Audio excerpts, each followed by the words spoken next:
Good morning, everyone, and welcome. I'm just realising it's maybe morning in America, but here, good afternoon. It's lovely to see you for another special health-focused Tai Chi and Qigong class. We're working our way through the 24 International Simplified Form, and we have been recently working at that section of single whip, cloud hands, single whip. So today we're going to take it a step further and look at high pat on horse and separate kick right, two bees buzzing, or sometimes known as return to mountain punch, and separate kick left. So plenty to be doing. Let's see if we can get through it all. We'll take right hand in fist, left hand straight, pull back that thumb and bring the feet together. We bring the hands in front of the heart and we salute. Good, all right, and let's open our stance, please. So just a few wee moments of warm up, just making sure that the body is responding nicely. Feeding into the four corners of the hips and breathe. Good. Now you'll notice if you allow yourself to let go into this movement, it is rather like you are rocking a child to sleep. Keep going with it, please. I think I checked that we're on the right,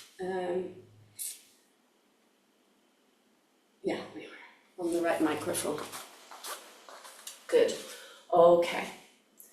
So, yes, it has a nice soothing, calming effect. One of the many benefits of this wee exercise. So try to do it every day if you can. It's up to you how many times. 30 in each direction is pretty standard for just a quick warm-up, but you can do it as a standalone exercise, and the sky's the limit.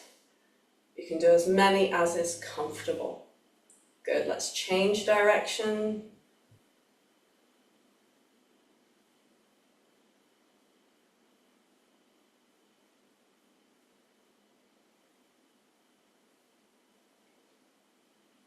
Breathe.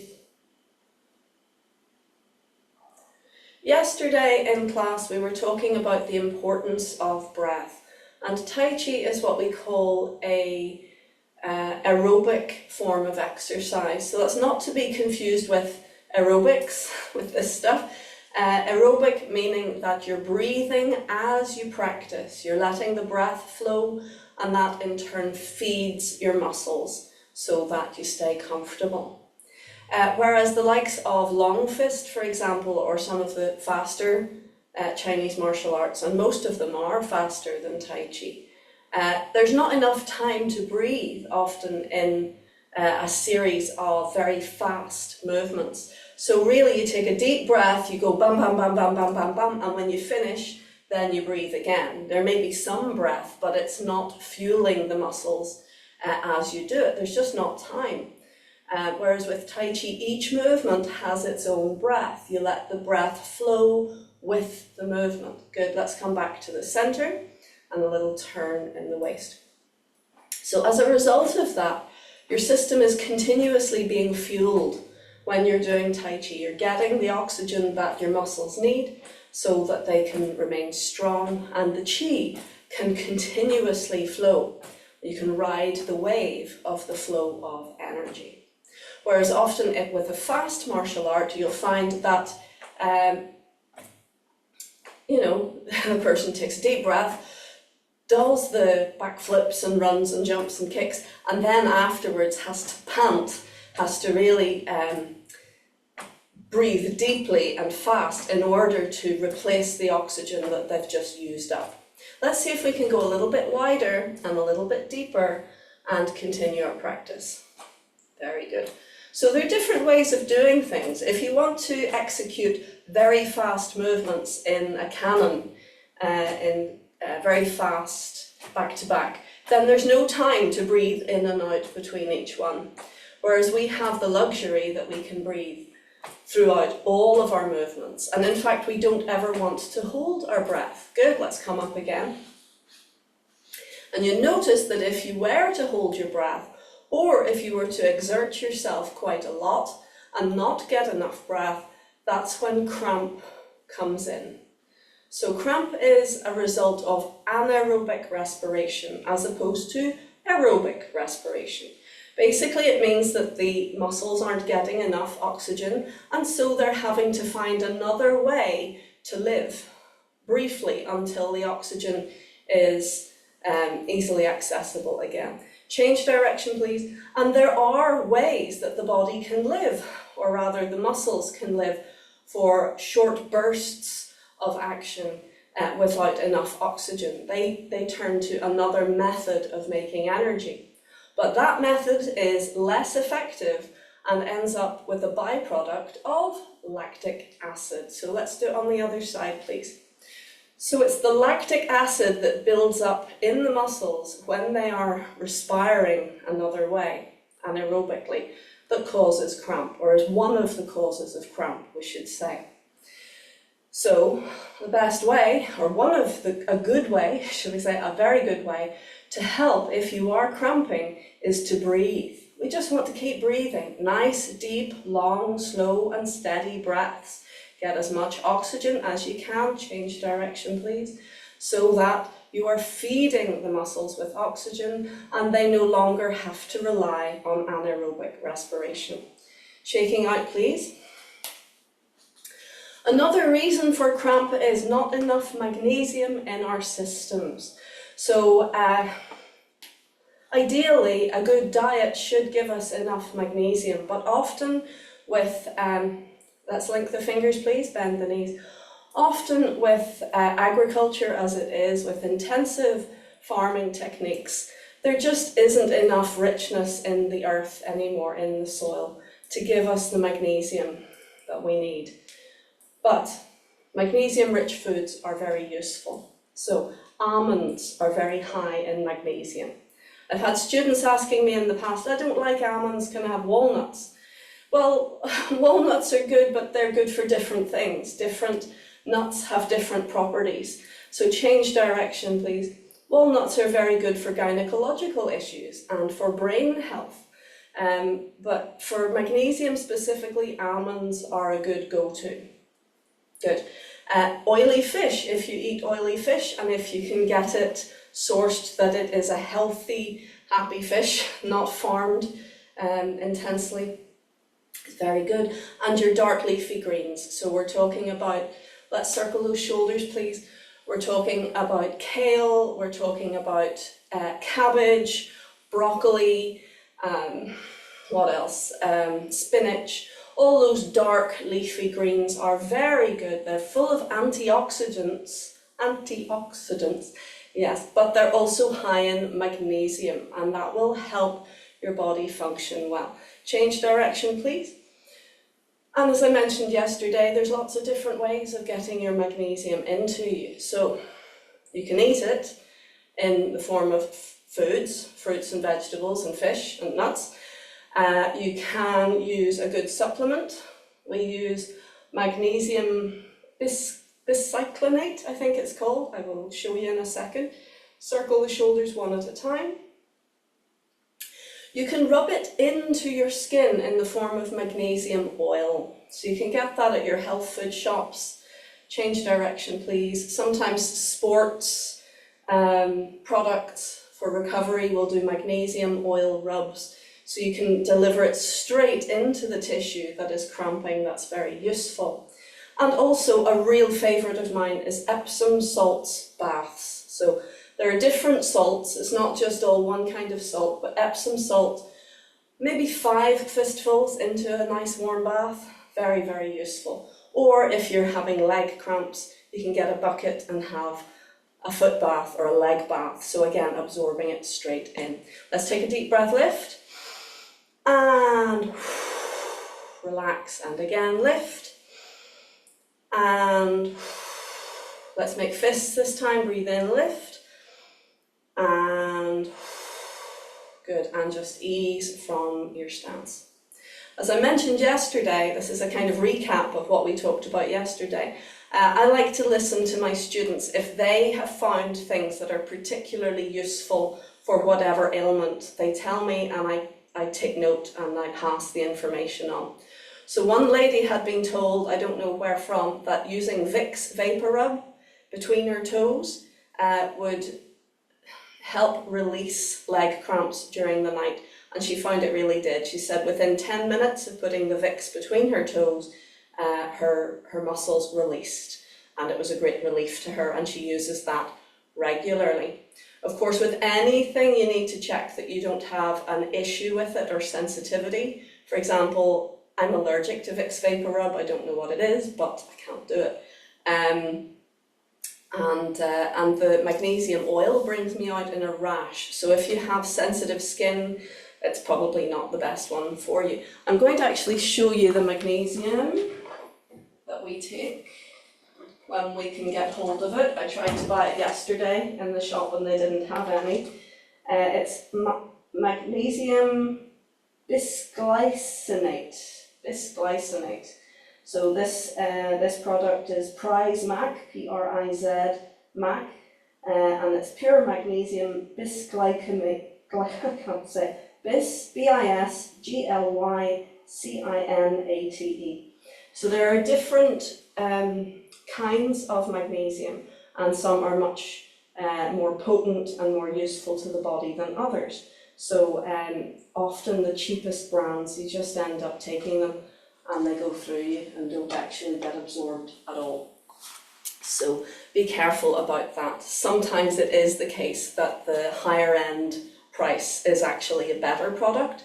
Sometimes it's not. We just have to do the buyer beware thing. So there you go. So a little conversation about aiding, looking after the body if we are cramping. One last thing to say, please keep your fluids up, and remember when you drink water to take 1 grain of salt with the water.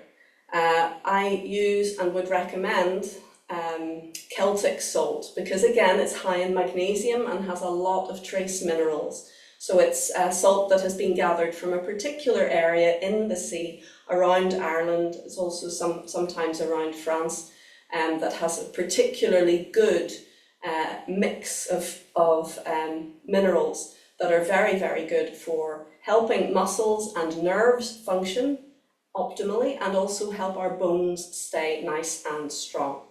So 1 grain of your Celtic salt or sea salt for every glass of water, and that will help your isotonic balance and that will help reduce cramp.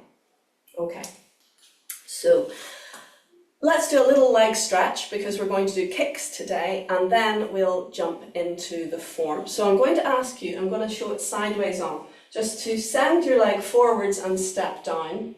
Try to keep your feet parallel and we're going to go forwards and back and breathe. Remember, breathing fuels the muscles and it helps them function, it helps them relax. So if you hold your breath, it's much harder for the muscles to pump and to release. So breath with movement is key. Okay, so we're going to do the alternative stretch today. So if you find leaning forwards isn't for you, this is a slight alternative, something similar, you get a stretch. So same side, hand as foot to your thigh, and the other hand to your hip, and just square your hips. So bend the front leg. Now we don't want the knee to go beyond the toe. So if you feel I'm not getting a stretch, no problem, come up, wiggle your foot forwards again, make sure it's parallel, and try again, bend. Use your hand to your hip to encourage the hip to gently sink and release. Don't force it, but relax into the stretch. So hopefully you should feel a stretch across the hip, but also into the calf muscles at the back there. And you may feel stretches in different places. That's okay. Keep breathing. If you don't feel enough of a stretch, come up, wiggle forwards again, try again. Good. Now if I wanted my maximum stretch, I would be kind of here. But I'm trying to keep my heel down at the back. And for the purposes of this class, I think that's a bit extreme. Good, okay, now try to keep that back foot parallel. Gently bend the back leg. It might not go very far, but just see how far it goes comfortably, keeping the heel down. And now very gently glide your weight back. Very good, keep breathing. Do you feel the stretch going down your leg into the ankle? Let's recover and walk your feet in. Good, on the other side, we kick the leg out. You can always use the back of a chair or a countertop to help you balance. And we'll just go forwards and back a little bit. Try to keep your heels down, keep breathing. It's normal to hold your breath when you're concentrating or if you're a bit stressed, but we want to pay attention to when we're holding our breath, realize it, and encourage the breath to flow again. So your body will start breathing when it needs to, but we want to use the breath before we hit that absolutely have to take a breath stage. Good, all right, so let's again take the same side hand to the front leg, other hand to hip, square the hips. If you've had injury or operations, you may notice that your range of movement is different. So you just work with what you've got. We bend the front leg, keep the back leg quite straight, see how it feels. If that's not doing anything, come up, make it a little bigger, try again. Keep the hips square, use that hand to square up. Do you see the curve? So your leg is behind you, you're getting a nice stretch across the hip. Again, if you're not getting enough, come up, ease forwards, go down again. Good, keep breathing. And now very gently bend the back knee a little. Now the bigger your stance, the less your back knee will bend. That's okay, 0.5 centimetre is enough. It changes the stretch. We feed the weight back. Good, feel it slide down into the ankle and recover, and up you come. Good, and a wee shake out. Now recently, actually one of our group today said to me, look, when it comes to kicks, I can get my knee up, but when I go to extend, I'm struggling that I don't feel I have the flexibility. And that's perfectly normal, actually. So if you want to do high kicks, well, you have to work again within your limits, but if there are no other obstacles, then we just need to work on stretching. So what you can do, I don't have a flight of stairs with me here, but I do have a chair. So if you're at the bottom of your stairs and you have at least one balustrade to hold on to for safety, if not two, either side of you, that would be very good. You take your foot to the bottom step and lean your heel on it. And just breathe and relax. And you can lean forwards into it to increase the stretch. And if you feel that that's not giving you much of a stretch, you go up to the next step and you rest your heel on the step. Lengthen through the spine and gently fold forwards towards it. And that is giving you a stretch up the back of the leg. And you can continue in this way. I recommend using a flight of stairs because they are giving you gradual increases in stretch. Obviously you want to be quite close. You want to feel that you're safe, so make sure that you're stable enough to lift your leg up, use the balustrade, and you can continue up to higher and higher platforms, lengthening through the spine, pulling the toes back, and leaning into your leg. Good. And for the purposes of side kicks, you can do the same thing, but standing sideways onto the stairs. Make sure you have something to hold on to so that you feel safe and that you're not panicking and that you don't fall. So we don't ever actually kick to the absolute side in Tai Chi. We don't. We kick slightly forwards, and that is more ergonomic. That's more conducive to the shape of the human hips. So you can do the same. You can start on the first step, lengthen up, and you can lean into, not bow your body, but hinge the whole lot towards the toes. And if you're feeling that you're getting a good stretch, and if you have the flexibility, you can arch over. Good, and when you feel that you are comfortable and safe at that height, you go up another rung. Whoops, I can't do that on this chair, so I would have to go up to here. Okay, and you'd do the same thing, so you try to keep good posture, lengthen up through the top of the head, pull the toes back, relax down through your body, and again you can lengthen and lean in to your leg. Keeping the knee straight, don't let it bend. Don't hurt yourself, you just want to go as far as you can comfortably, and again you can lift the arm and lean in if it's safe and comfortable to do so. If you can even try and catch hold of your toes, but you don't have to.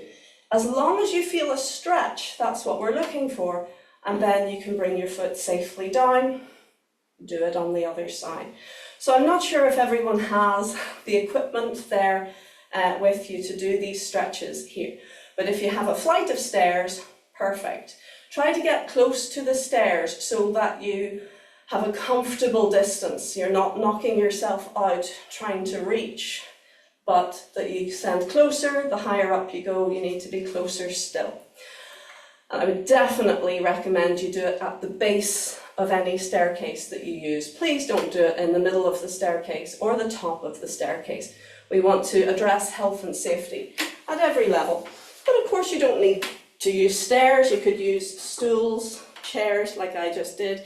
If you're happy enough, you could use your countertops so you can raise your feet up. Or if you're at the gym, use those sort of wooden ladder things that they have on the walls. I'm not even sure what they are, but they are perfect for doing stretching exercises. So if you want to be able to kick high with a straight leg, not that that's high, but if you want to be able to do that, you first have to practice stretching. So if you don't stretch, then you may, as we talked about, be able to lift the knee, but then when we're going to stretch out, this happens or this happens, that it goes down. So it doesn't matter how high you kick.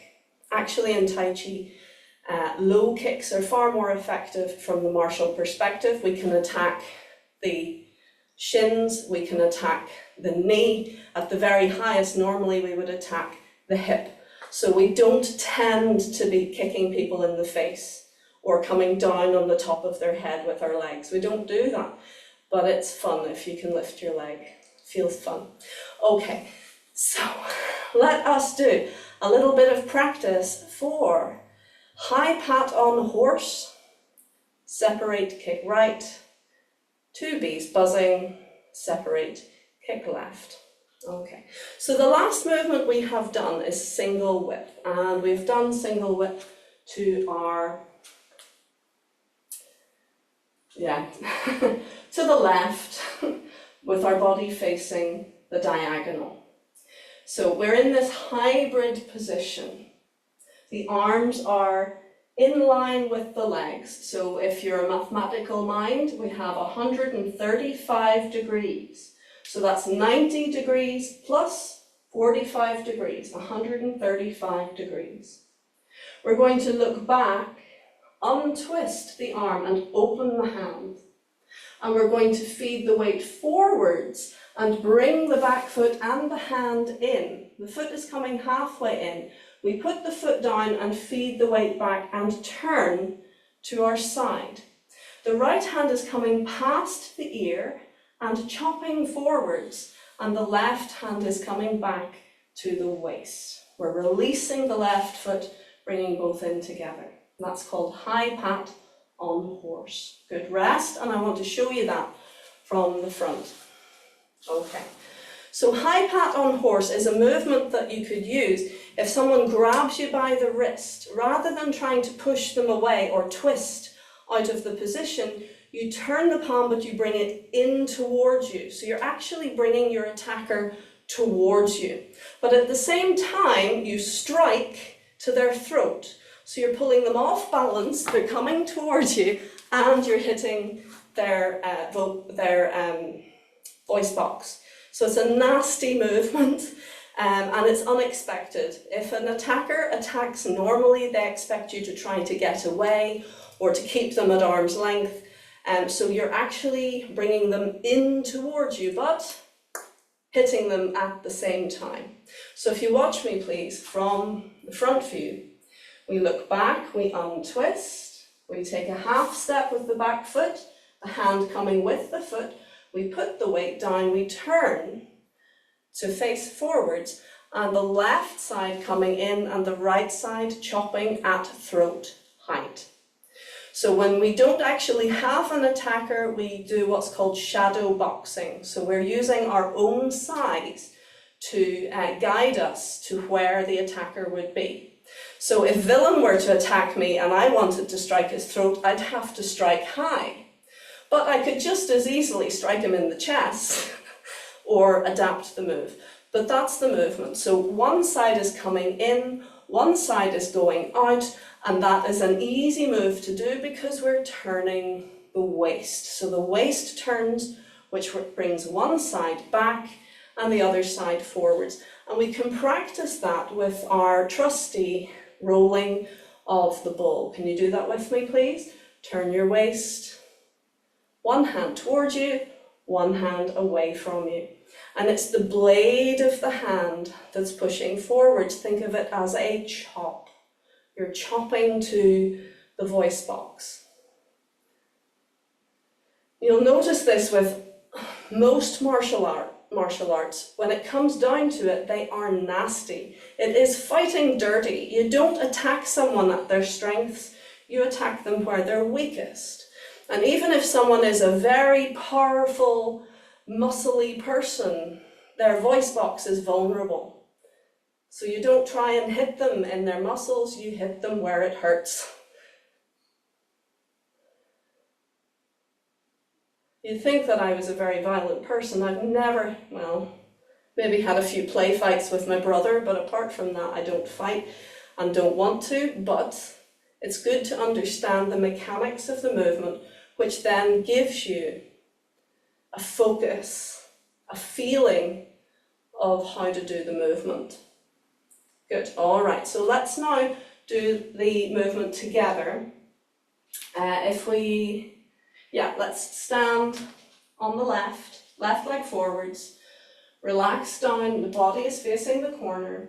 We look back, untwist and open the hand, look past the hand, half step, feed the weight back, turning the waist, left side comes back and the right hand chops forwards. Very nice, let's do it one more time. Ready? Relax to center, look back, open, half step, hand and foot together, feed the weight back, release the left foot and chop. So this is what's called empty stance. There's no weight on the front foot, but you can rest your toes to the floor. We finish with the left hand to the belly and the right palm about level with your throat. Good, and rest. Take a breath. Shake out. It's good to do repetition, but we don't want to overly fatigue our muscles. So let's do it one more time. And then if there's any questions or if there's anything you can't quite see or you don't understand, let me know. Okay, ready? Standing on the left, body open to the corner, right hand is in hook. We look back, open, both hands turn to face up. We take a half step, bringing right side in, feed the weight back, square up and strike. Very good. It looks good. Everyone's doing it well. Are there any questions? No? Okay. All right. Okay, so don't be shy if you do have any questions. I'll show you it from the back view. I'm not sure how much it will help, but I'll show you it from the back view, and I might even show you it mirrored front view as well, just so that you're getting it fully. But this is the same as you, but if you just face camera, please, face the screen. Left arm forwards, left hand forwards, right side is back. Okay, so we look back, untwist and open the hand.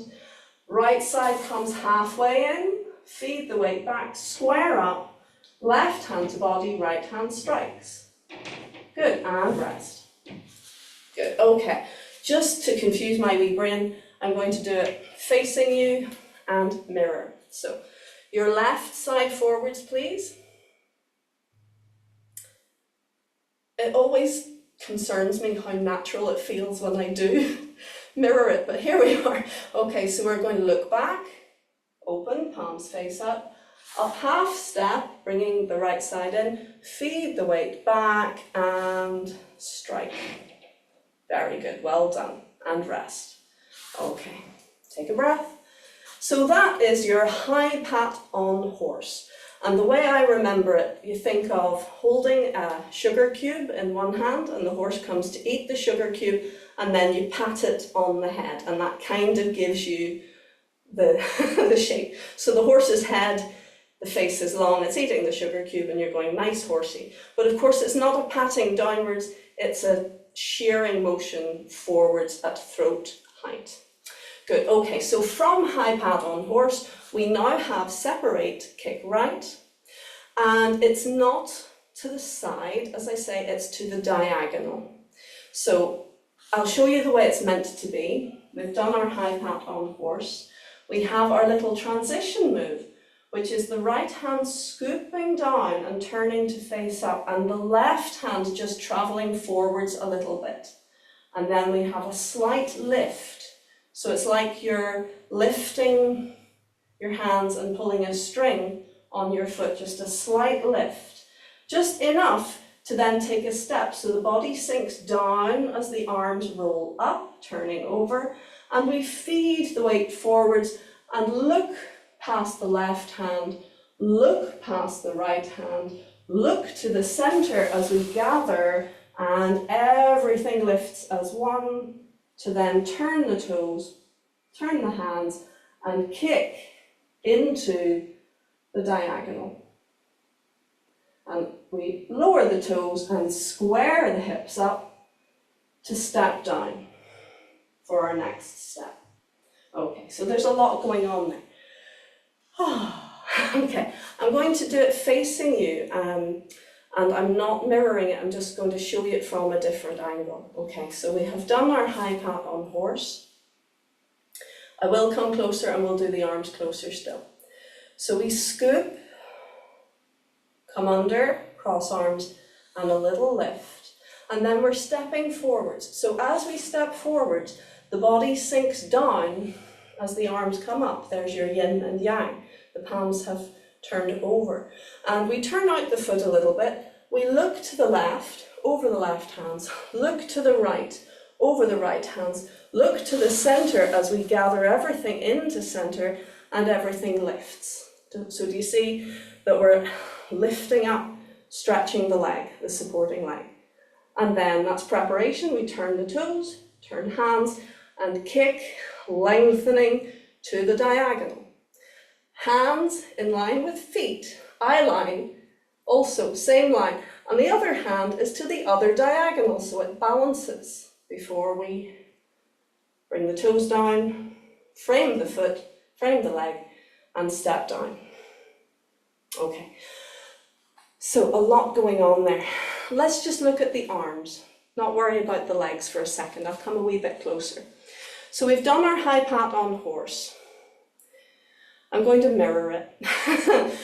Bear with me, because I know some of you don't like mirroring. So let me see. So you've done your high pat on horse. Okay. So you're here. Your right hand is up, your left hand is down. We're going to scoop. Again, as your arm moves, it turns, and the other arm just comes a little bit forwards. So your wrists are crossed, and we have a little lift. Yeah? Okay. And then we sink the body down as we roll the hands over and circle round. So we look to the left, look to the right, look to the center, and lift with your right hand on the outside. Yeah, good. Let's do it again. You can see my wheels turning because I'm having to flip it in my head. So let me see. so from here. So we scoop, cross, and a little lift. Sink the body down as the arms roll up, and we look to the left. We look to the right. We look to the center and gather and lift. And then we turn the palms and we press with the blades of the hands to the corners of the room. I say the corners of the room, to your own personal corner. Don't worry where the corner of the room is. 45 degrees, 45 degrees. Same angle. I don't want to see the other arm drifting away somewhere, as it often does. Keep your structure the same angle, both arms at the same time. And we are looking directly past the fingertips of your right hand. Okay, good, and rest. Lovely. So when it comes to the kicking section, I see people panic. You know, they think, oh, my balance isn't good and my coordination isn't good. And they're so busy worried about their own limitations that they're not paying attention to the choreography.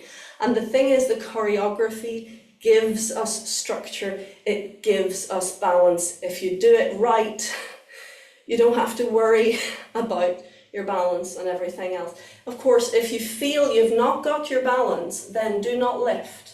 It makes sense, doesn't it? If your car isn't roadworthy, don't drive it. So if you get to this stage and you go, nope, it's not happening, I'm not going to be able to kick, no problem, then extend level with the floor. So you're still paying attention to the choreography. You're getting everything else right. You're getting your structure drawn up, you're getting your angles, you're looking past your fingers, your leg is still in line with your arms. Even if it's not up here, it's still in line. Okay? So let us have a go now with the legs and see what the legs are doing. All right. So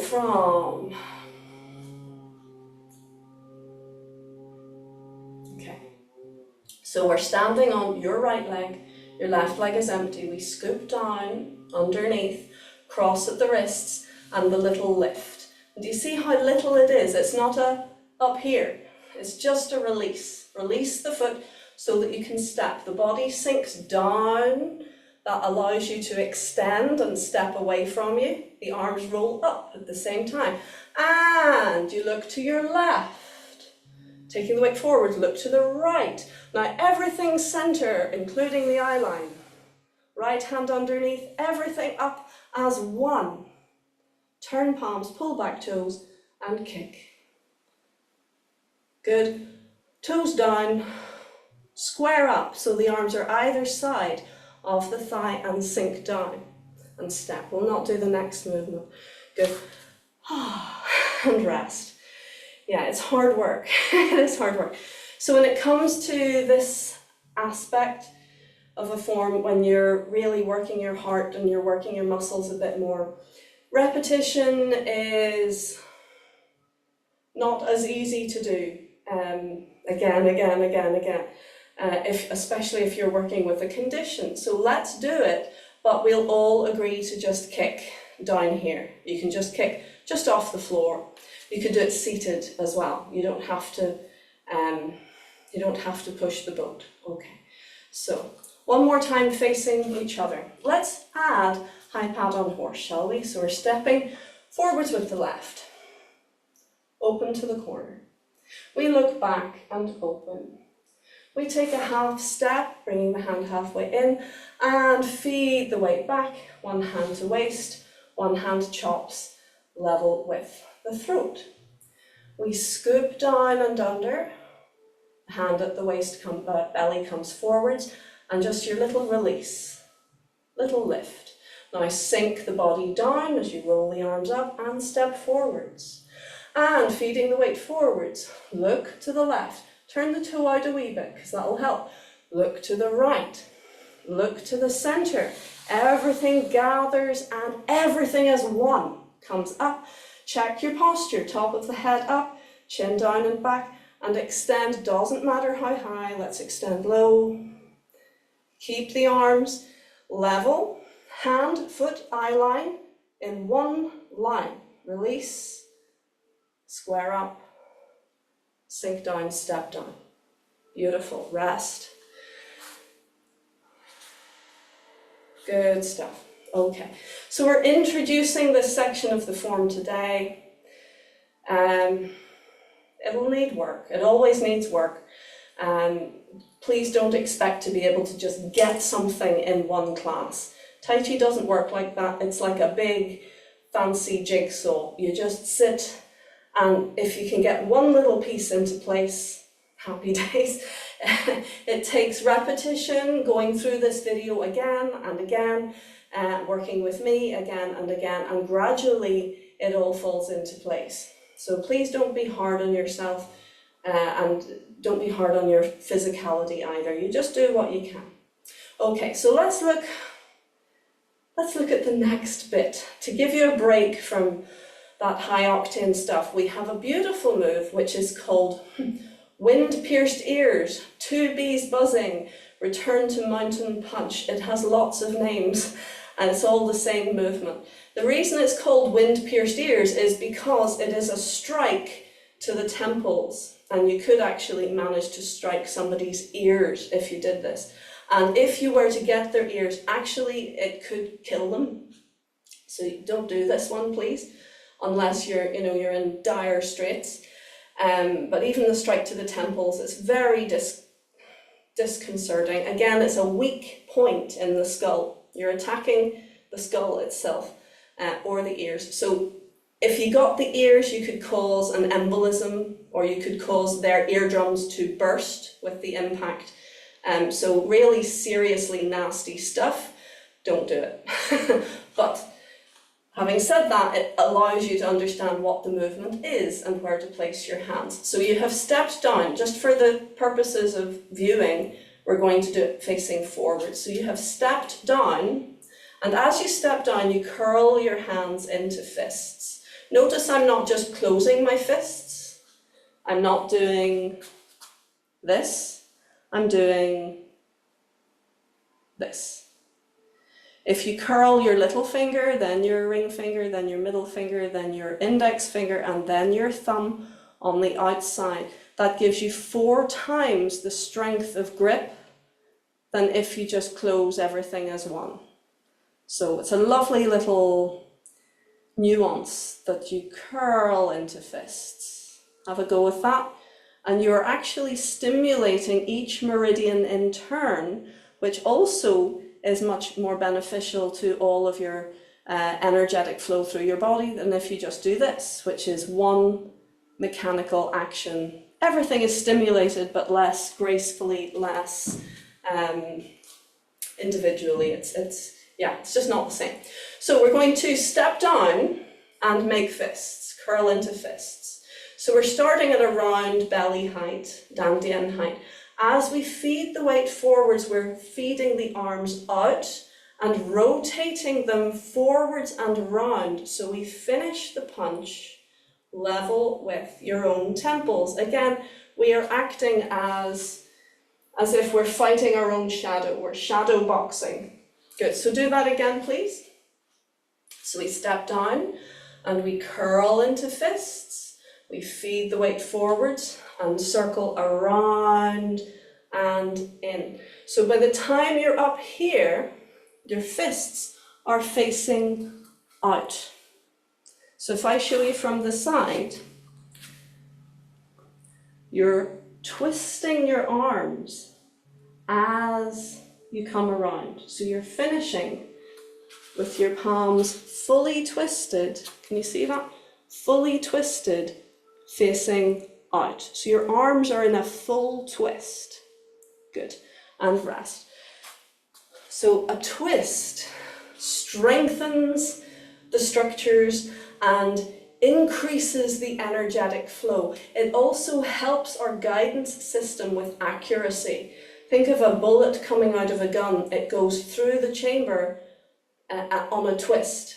There are actually little twisted grooves in the barrel of the gun so that the bullet goes straight. It's twisting so it goes true rather than it could just go off in any direction if it was just shot through a tube. So we rotate and come in. So we're in a full twist. We're not palms facing down, we're palms facing out. And then we feed the weight back and open.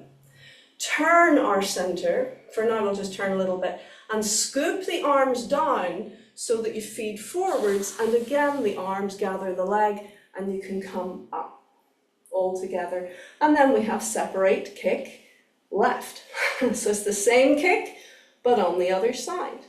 Good, and relax down. Well done, easing from your stance. So you got a little bit of a rest with 2 bees buzzing, and then you have to work the other leg so that we're getting balance. So let's look at 2 bees buzzing again. We go from here, we step down, make fists, swing and come in. So you should be able to look forwards and you'll see, sort of with your peripheral vision, because you're not looking at your hands, but you'll see them either side of your eyes. Good. Open, feed the weight back, turn, feed forwards, the turn and the gathering of the arms, same time, lift everything together, turn palms, pull back toes, and kick. Good, and relax down. Good, breathe. Did you remember to breathe? When we're concentrating, we often hold our breath. It's natural, it's normal, but breathe now, please. Keep your breath flowing. So another really useful thing to be aware of is in Tai Chi kicks, our kicks are not full extensions. Just like our arms, we're not going until we lock. We actually want to keep a bit of a bend in the leg. So if as you're extending, you're feeling tight, yes, you need to work on stretching your legs, that will help, but the leg should not be fully extended. It should be here rather than here. You see the difference? Yeah. So the arms are slightly bent, the knees are slightly bent. This is another example of the 70-30 principle. So if your leg is absolutely straight, it's vulnerable to attack and it's not useful for us. So we don't want it fully extended, but we don't want it fully bent either. So just extend to where you can comfortably. All right, so let us have a play with single whip, cloud hands, single whip, and then follow me as best you can into high pat on horse, separate kick right, 2 bees buzzing, separate kick left. Now just at the end, separate kick left is actually facing the back. So that means you're turning away from me. But when the wheels fall off, when you're not sure what you're doing, just stop and watch. This time, it's your first experience of it with me this time round. So let's go from single whip. So we're over to our right. Ready? Right foot forwards. We feed the weight back and we turn on the heel. We change arms, change weight, and make a hook. We take everything smaller. We expand to the diagonal. Release the left toes and open, hinge like a door. At 90 degrees, we put the foot down and we fix the back foot to a comfortable 45 and expand. Single whip. Now we feed the weight back, release the left arm down, release the hook and open and away. We change arms and weight and turn to come in. Open, change and step out. Open, change and come in. change, step out, change, step in, change, and this time we make a hook, everything smaller, everything bigger. Lift the left toes, hinge like a door, relax to center, put the foot down, fix the back foot as you expand. Now release to center, look back, open the hands, take a half step, feed the weight back, left hand to belly, right hand chops. Good, I'm going to step back just a little bit. Good. So we scoop the right hand under, left hand comes on top, and lift just a little bit. Release the front foot. Step by sinking down, arms coming up. Look left, look right, look to center, and everything together, lift. Turn palms, pull back toes, kick to the corner. Keep the other arm in check. Toes down, square up to the corner. Step down, curl into fists. Two bees buzzing. Palms facing out. Feed the weight back and open your hands. Pivoting on your heels, scoop the arms down. The foot goes down naturally, shift your weight into the right. Left hand underneath and everything lifts. Pull back the toes, turn palms, and kick to your left. And close.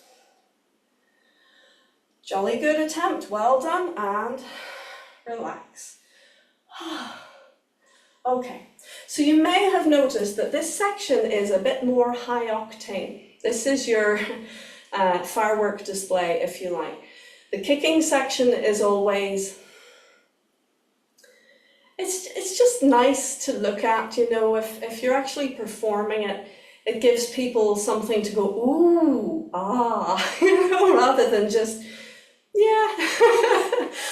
But it's also for our enjoyment. It's going to set off endorphins in our brain, especially if you do a half-decent job of it.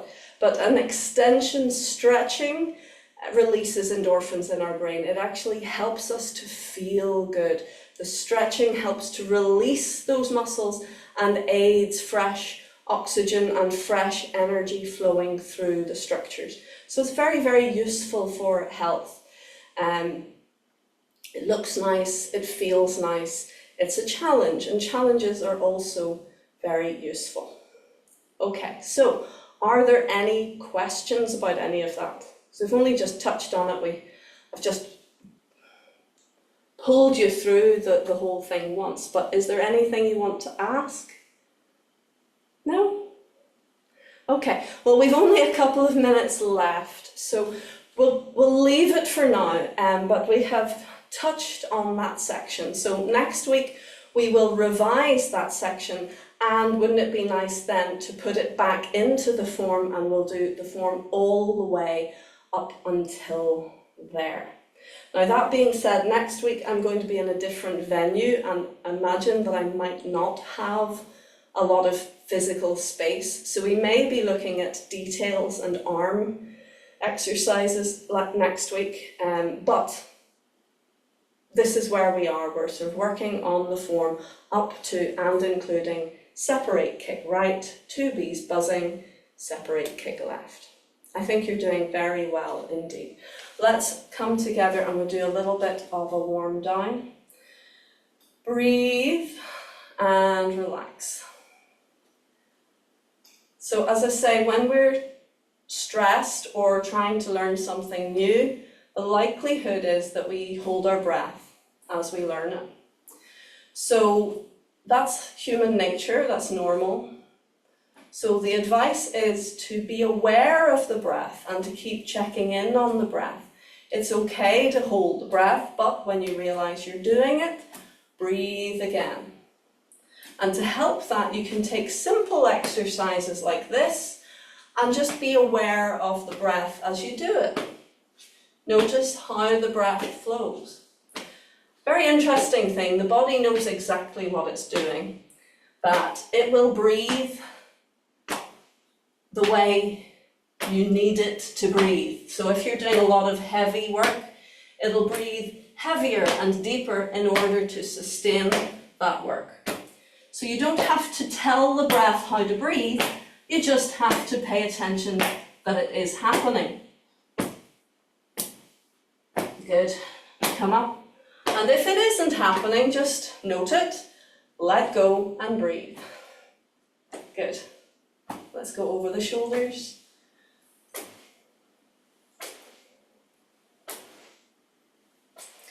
And that's your kicking section over. So we do have a couple of balances after this where you're standing on one leg briefly, but you don't have to do any more kicks. So if you're thinking, oh my goodness, can't do that, don't worry, you don't have to. You can remember, you can keep it low, you can keep the foot touching the ground and just indicate the rest of the structures, the hand positions. More often than not, I see people who try to do it, but all of the technique goes out the window and all they're focused on is getting their leg up. So I see people doing this, literally, and various degrees of that. So the core actually is lost. The arm position is lost. They're not looking where they should be looking. They're just trying to get their leg up. I don't want you to do that, please. Don't worry about the leg. Actually, it's the least important part. We keep our structure. We relax to center. We keep everything working as a team. And whether you're up here or you're down here, it's still good Tai Chi. So have a wee revise, please, of this class in video, and just repetition, that's all it takes. And if you get tired of listening to me saying the same things as you look through the video, put me on mute and just copy the movements. Good, so let's bring the arms up and let the wrists be nice and floppy, and we just bounce. If that's uncomfortable to lift off your heels, just keep your heels down. Bounce and breathe. And relax down. Let the arms swing. Good job. Let's take a deep breath to finish. Breathe in. And out. We'll do it 3 times. Deep breath. And out. Last time, holding your breath at the top. Press your fingers into the sky, press your toes down into the earth. Think of sealing in your good energy and let go and guide your hands to center. Hug your elbows gently in, check posture, calming down into your belly.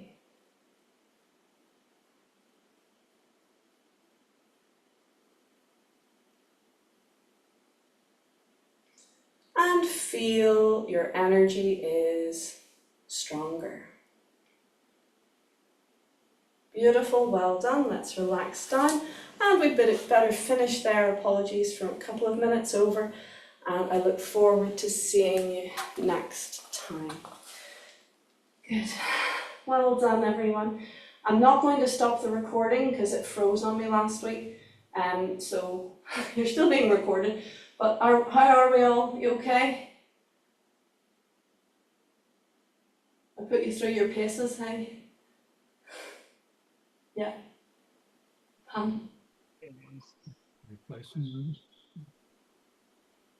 Say again?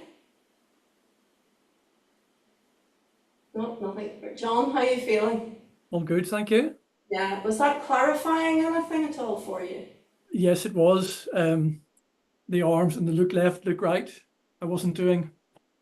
Yeah, it's basically because, you know, in a martial setting, you could be attacked from any direction. So you want to keep your awareness open. And quite often when we're practicing, we just gaze ahead because we're really focusing and we're, okay, I'm doing this and I'm doing that. And it becomes this, we're not aware of our surroundings. So in a movement where we're encompassing and we're able to look in all directions. There's no leading hand, you know, your two arms are doing the same thing. So you want to keep your awareness open, and it means that you're not just kind of zombie-like moving your arms around. So it gives you as much of peripheral vision and actual vision as possible. And that's what we want in our practice. We want to keep our awareness open throughout, which also helps you balance, and from the martial perspective means that you're more safe. If you know your environment, you can respond to it. But it looks nice as well, you know, it has a nice balance.